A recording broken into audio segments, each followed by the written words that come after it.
ta. Ti không phải là trong kia. Được. Đúng cái nè. Ví dụ bây giờ sửa đổi đang ở ổ T. Ví dụ bây giờ đang ở ổ T. Đang ở vị trí nào? Hiểu không? Hiểu không? Hiểu. Ok, bây giờ Trang có một cái sửa đổi thế nào? Một ổ đi chơi hiểu chưa? Cái sửa đổi khác à? Cái này. Đúng cái này. Bấm một lần.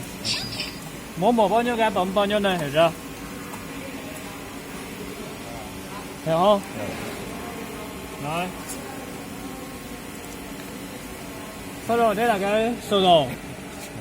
Ở đây là cái thông số. Hiểu chưa? Ở đây là khắc bao nhiêu bản. Xong rồi bấm cái này.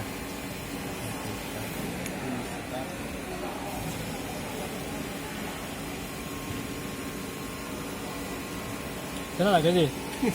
Em biết, em tự hiểu. Thấy chưa? Hiểu. Bạn phải ký một số đồ. Rồi. Ok, số 1 là cái gì? Số 2 là cái gì? Số 3 là cái gì? Không phải là cái TQ start là hết rồi. Trên là sau biết sao cái nào nữa. Cái này không lên nhiều,里面là không biết là cái gì rồi. Hiểu chưa? Này không gọi được à? Cái này là cái một lần nữa hả? Chiều dài của bạn được. Bắt đầu xóa đi. Rồi. Một số đồ là bấm cái này chưa? Để xem bấm.